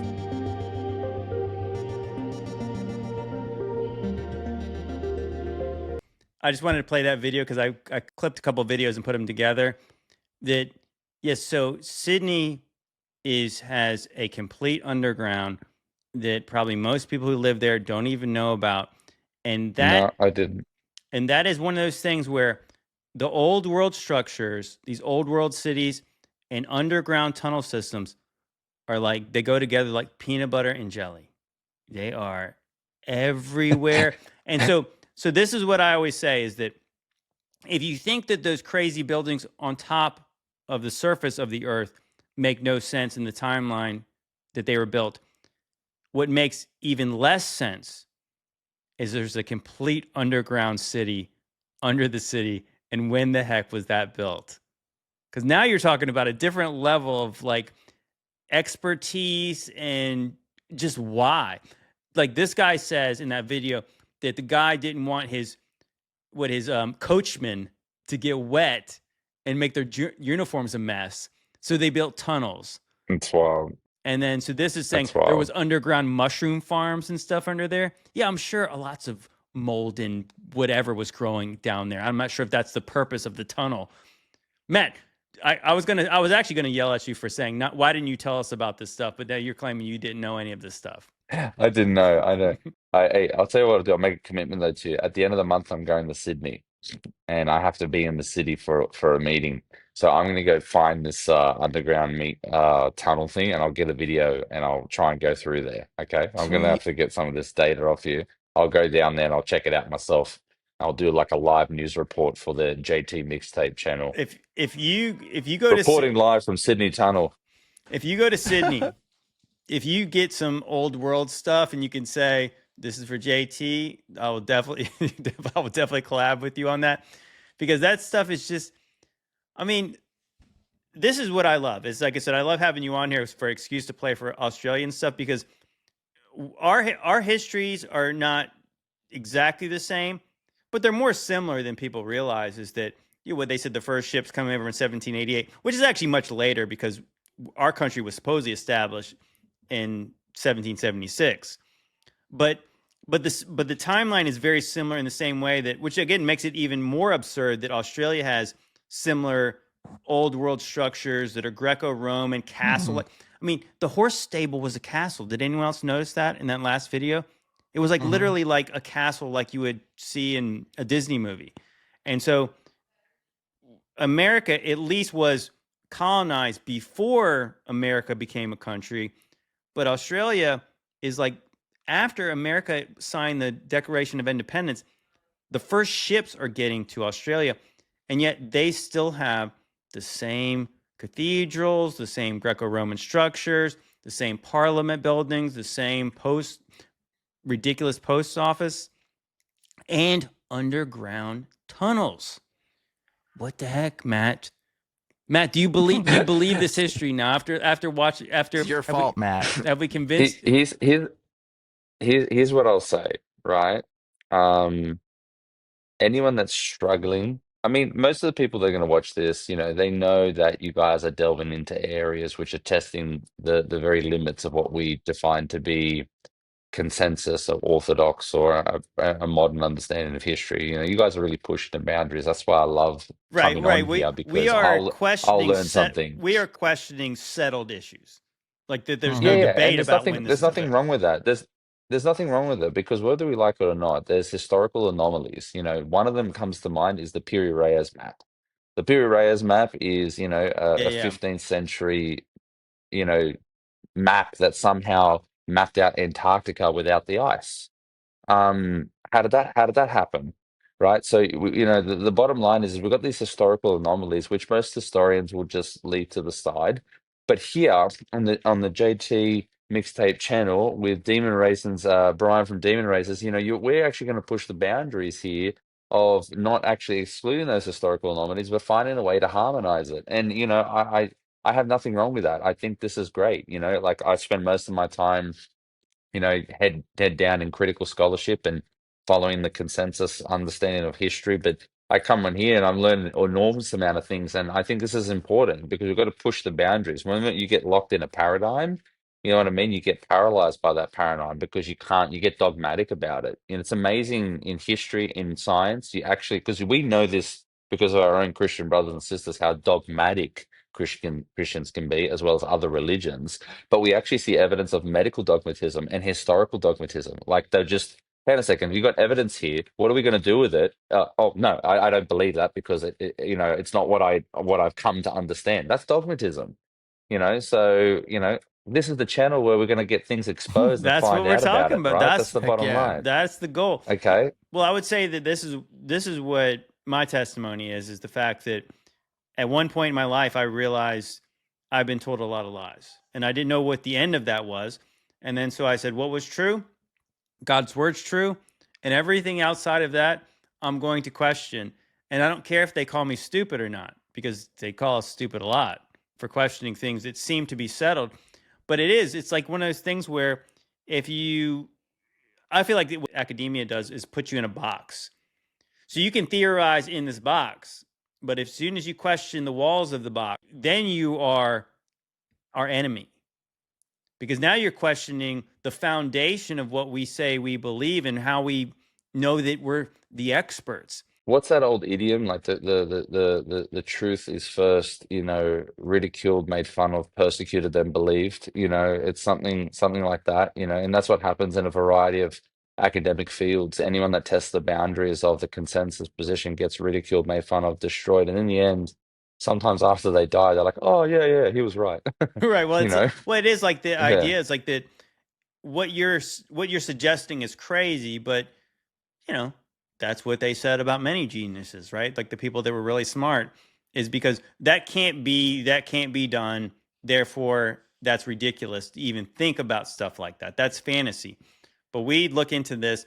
But I'm saying but the funny part about me and Brian and somebody like yourself is I think we're open to things, but we're pretty logical about why we believe the things we do. We can kind of explain it.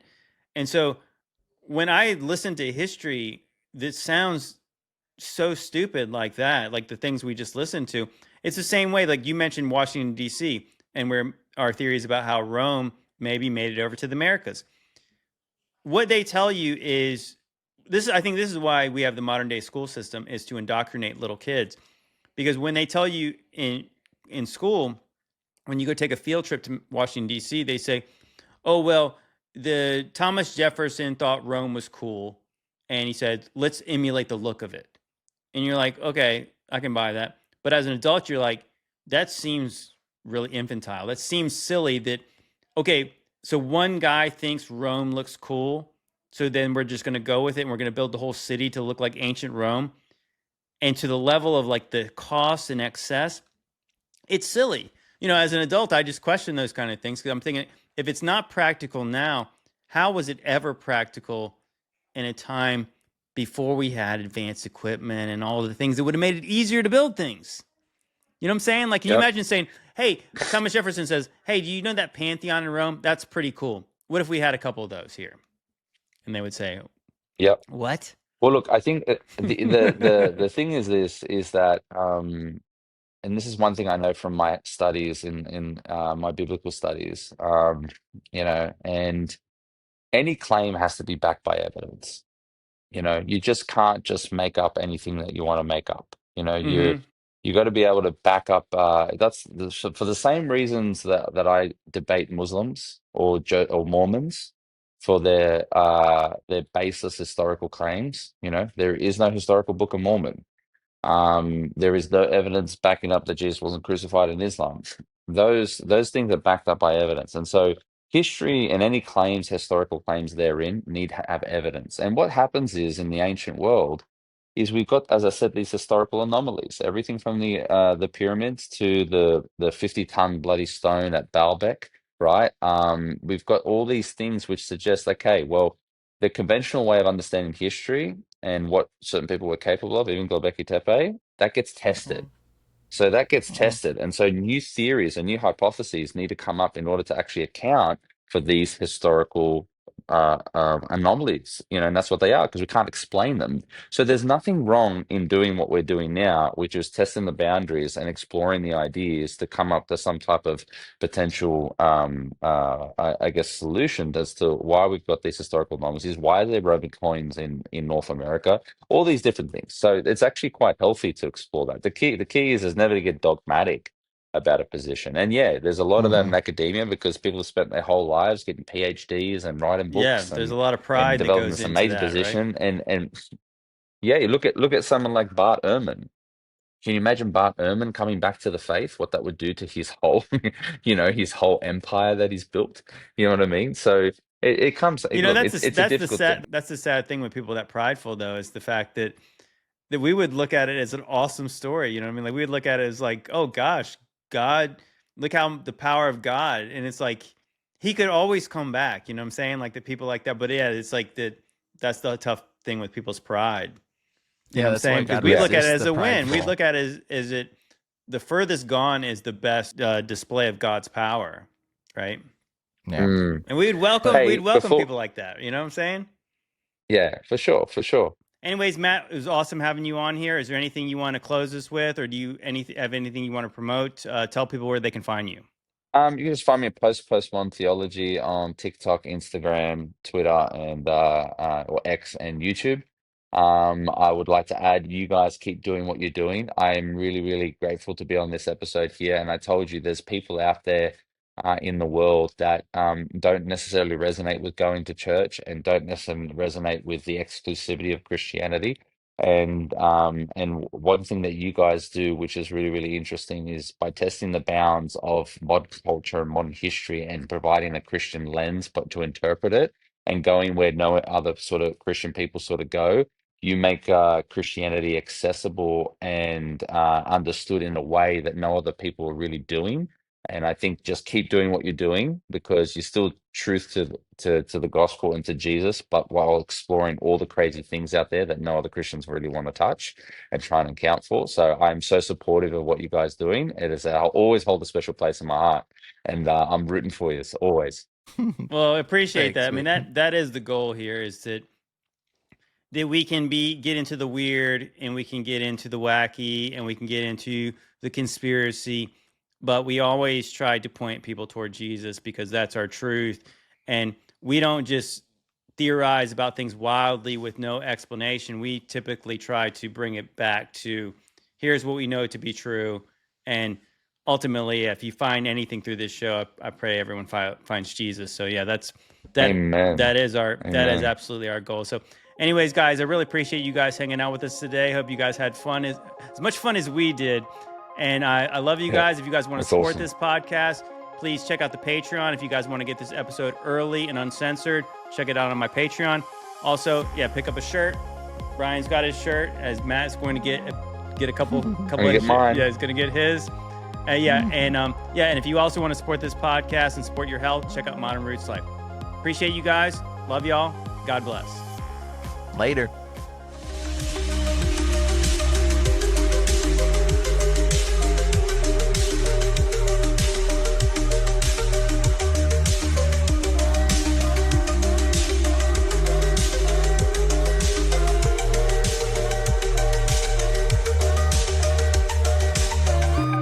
Everyone left me.